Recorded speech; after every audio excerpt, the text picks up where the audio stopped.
আজকে নতুন একটি অভিজ্ঞতা সঞ্চয় করব। নতুন অভিজ্ঞতাটা কি সেটা আপনাদের সাথে শেয়ার করব। আর এটা দেখতে হলে অবশ্যই আমাদের সাথে থাকবেন। হয়তো কেউ কেউ অনুমান করতে পেরেছেন যে আসলে আমার নতুন অভিজ্ঞতাটা কি। হ্যাঁ বন্ধুরা, আমি ভিডিও শেষে আপনাদেরকে বলে দিব। তো ফ্যামিলি নিয়ে আমরা একটি সিএনজি নিলাম। সিএনজি করে আমরা যাচ্ছি এখন মিরপুর উত্তরা দিয়াবাড়ির উদ্দেশ্যে। দিয়াবাড়ি থেকে আমরা আমাদের নতুন যে অভিজ্ঞতা, নতুন যে প্রযুক্তি সেটা আসলে ব্যবহার করব আজকে। এটা দেখতে পাচ্ছেন কত সুন্দর, ওরে মা রে মা, এত সুন্দর! এটা কি আসলে কোনো মেট্রো স্টেশন হতে পারে? এটা কি আসলেই কোনো স্টেশন? ও, আমি বলেই দিয়েছি তাই না? জি, আজকে আমরা মেট্রো রেলে প্রথম উঠবো এবং মেট্রো রেলে করেই আমরা আজকে ঢাকা ভার্সিটিতে নামবো। তো আমি তো চমক লেগে গেছে আমার, যে এত সুন্দর! এটা কই আসলাম, আল্লাহ কি সুন্দর জায়গা, কত পরিপাটি, পরিষ্কার পরিচ্ছন্ন, নিট অ্যান্ড ক্লিন এবং এত গোছানো। এটা হতে পারে বাংলাদেশের মধ্যে এত সুন্দর একটা জিনিস? এটা আরো আগে উদ্বোধন করা হয়েছে, কিন্তু আমাদের আসলে ওঠার সৌভাগ্য হয় নাই। তা আজকে সেই সুযোগটা এসেছে। এবার আমরা যাচ্ছি লিফটে। দুটো পুলিশ মামা উঠেছেন এবং লিফট বন্ধ করে দিয়েছেন। তা আমরা উঠে পড়লাম, আমাদেরকে ওনারা হেল্প করলো লিফটে উঠে পড়লাম। ওঠার পরে লিফট ক্র্যাং ক্র্যাং করে উঠলো, অর্থাৎ ওভারলোড হয়ে গেছে, যার জন্য লিফটটা আর যাচ্ছিল না। একজনকে নেমে যেতে হলো। পরিশেষে আমরা উঠে পড়লাম। লিফটে ওঠার পরে আজকে শুধু যে আমার প্রথম জার্নি মেট্রো রেলে তা কিন্তু না, আমার বাচ্চা, আমার হাজব্যান্ড সবারই আজকে প্রথম জার্নি। আমি তো রীতিমতো চমক খেয়ে গেছি, একেবারে টাসকি খেয়ে গেছি যাকে বলা হয়। আমরা এখন টিকিট কাউন্টারের দিকে যাচ্ছি। যেহেতু ফার্স্ট এক্সপেরিয়েন্স, বুঝতে পারছি না যে কোথায় টিকিট আছে, কোথায় টিকিট দেওয়া হয়। তো আমরা একজনের সাহায্য নিলাম এবং এখানে দেখলাম যে সব সময় অ্যানাউন্সমেন্ট চলে যে কোথায় টিকিট, কোথায় স্টেশন, কোথায় প্ল্যাটফর্ম, কোথায় রেল থামবে, কোন কোন প্ল্যাটফর্মে রেল থামবে, কোন দিক থেকে থামবে, ডানে না বামে, মানে ইচ অ্যান্ড এভরিথিং এখানে সব সময় অ্যানাউন্স করতেই থাকে। তো এখানে টিকিট কাউন্টারের কাছে আমার বর দাঁড়িয়েছে, আমি ওর পেছনে দাঁড়িয়ে আছি, দেখছি যে আসলে কি অবস্থা।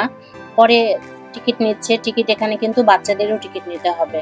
আর এদিকে আমি একটু ফটো সেশন করছিলাম। ওরে মারে মা, এই সুন্দরী আবার কে আমার বরের পিছনে দাঁড়াইছে? না না না না না, এক্ষুনি আমাকে দৌড় দিতে হবে। এই এই এই কি হলো, আমার বরের পিছনে এটা কে দাঁড়িয়ে আছে? আমি তো দিয়েছি ছুট। এই স্মার্ট মাইয়াটাকে আবার এদিকে ওদিকে ঘুরে ঘুরে দেখে, অর্থাৎ উনিও টিকিট কাটার জন্য দাঁড়িয়ে আছে। তো আমার বর যেহেতু আগে সিরিয়াল দিয়ে আছে, ও টিকিট নিচ্ছে। আমাদের তিনজনেরই টিকিট নেওয়ার পরে আপাটা আর টিকিট নিল না। আপার কি বা সমস্যা হয়েছে, আপা চলে গেল। তো এখানে আমার বর টিকিট নিচ্ছে আর আমি এদিকে পুরো স্টেশনটা ঘুরে ঘুরে দেখছি। এই যে আমরা 3টা টিকিটই পেয়েছি। এখানে আমি শুধুমাত্র বাচ্চাদের, যে সমস্ত বাচ্চাদেরকে কোলে ক্যারি করতে হয় তাদের বেলায় টিকিট লাগে না। এছাড়া যারা আমার বাচ্চার মতো, যারা 4-5 বছর, তাদের জন্য টিকিটের ব্যবস্থা। এখন টিকিটটা নেওয়ার পরে আমার কাছে তো বললাম যে নতুন এক্সপিরিয়েন্স, আমার টিকিটটা আমাকে হাতে ধরাই দেওয়া হলো, একেবারে স্মার্ট কার্ডের মতো দেখতে। আমি বলছি এটা কি করবো, এটা সোয়াইপ করতে হবে। কারণ আমি সোয়াইপ করছি, ক্র্যাং ক্র্যাং করেও না কিছুই, কারণ আমি সেই আমারটা তো সোয়াইপ হচ্ছে না। অপোজিটে দেওয়ার পর থেকে সোয়াইপ হয়ে গেছে। আমি তো খুবই এক্সাইটেড এবং আমার এক্সাইটমেন্ট দেখে আমার বাচ্চা বলছে ওরে বাপ রে বাপ, অর্থাৎ সেও খুশি হয়েছে। মাম্মা এটা কি স্টেশন? এটা আসলে কোন স্টেশন? আমরা স্টেশনটা ঘুরে দেখছি এবং দেখেন যে আমরা এবার চলন্ত সিঁড়িতে উঠবো এবং লিফটে উঠবো। লিফটে ওঠার পরে আমরা চলন্ত সিঁড়িতে উঠবো। তো লিফটে ওঠার পরে আমরা আমাদের কাঙ্ক্ষিত ওই প্ল্যাটফর্মের দিকে যাচ্ছি।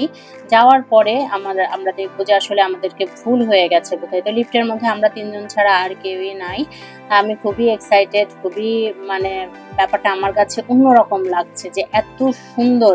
আমরা ওনাদেরকে জিজ্ঞেস করছি যে ভাই আসলে স্টেশনটা কোথায় বা প্ল্যাটফর্মটা কোথায় অথবা ট্রেনটা কোথায় থামবে। আমরা প্রথমে ভুল সাইডে চলে গিয়েছিলাম, মানে যে সাইডে ট্রেন থামবে না সেই সাইডে চলে গিয়েছিলাম। এখন সঠিক সাইডে যাচ্ছি। তো যেতে যেতে হাঁটছি দেখেন, আপনারা দেখেই মনে হচ্ছে যে মেট্রো স্টেশনটা এত গোছানো, এত পরিষ্কার। আসলে এই প্রযুক্তির ব্যবহার আমাদের দেশে আরো আগে করা উচিত ছিল। এই যে হাজারো যাত্রী এখানে দাঁড়িয়ে আছে। এখন আমি আয়নের বাবাকে প্রশ্ন করছি যে আসলে এতগুলো যাত্রী দাঁড়িয়ে আছে, ট্রেনে জায়গা হবে তো, সবাই সিট পাবে তো? বা সামনে ট্রেন যেখানে থামবে তার সামনে একটি দরজা দেওয়া আছে যেটা লকিং করা। এটা হচ্ছে একটা মেট্রো ট্রেন, এটা দাঁড়িয়ে আছে, এটা ছাড়বে না। তো লকিং দরজা দেওয়া আছে। আমার কোয়ারি হচ্ছে যে এই দরজাটা যদি আটকানো থাকে তাহলে কিভাবে মানুষ উঠবে বা প্যাসেঞ্জাররা কিভাবে ট্রেনের মধ্যে উঠবে? তো আয়নের বাবা আমাকে যেটা বলছিল, বলতে বলতে ট্রেন চলে আসলো।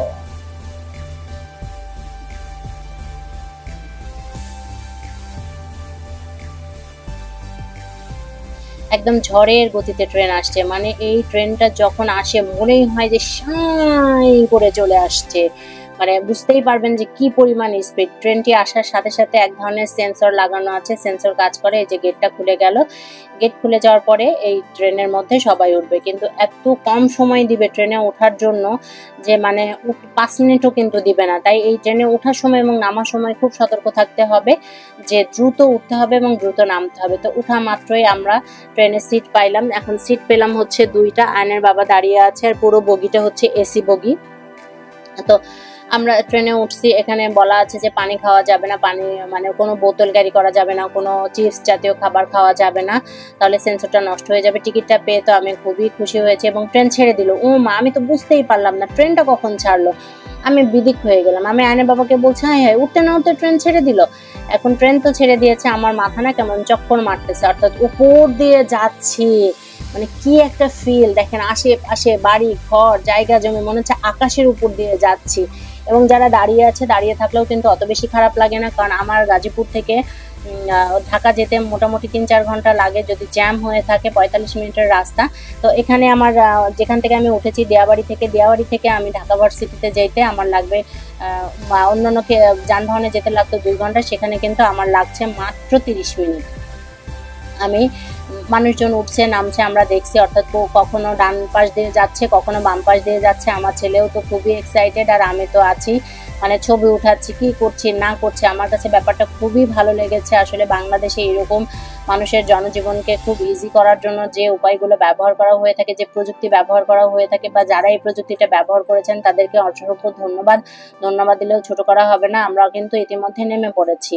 এখন নামার পরে দেখেন আমরা অপেক্ষা করছি, আমরা এখন চলন্ত সিঁড়ি দিয়ে নামবো। তো আমার ছেলে কিছুতেই নামবে না, ও ভয় পাচ্ছে, মানে উঠতে না উঠতেই মনে হলো যে ঢাকা ভার্সিটিতে আমি চলে এসেছি।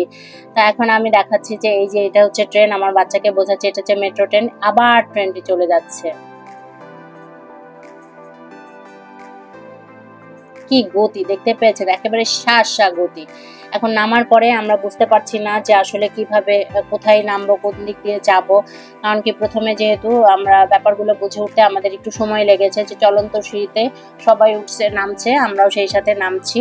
এখানে মানে ওঠা নামার ক্ষেত্রে খুব বেশি বেগ পেতে হয় না, সিঁড়ি ভাঙার কোনো সুযোগ নাই, খুব ইজিলি এক জায়গা থেকে আরেক জায়গায় যাওয়া যাচ্ছে এবং খুবই কম সময়ের মধ্যে।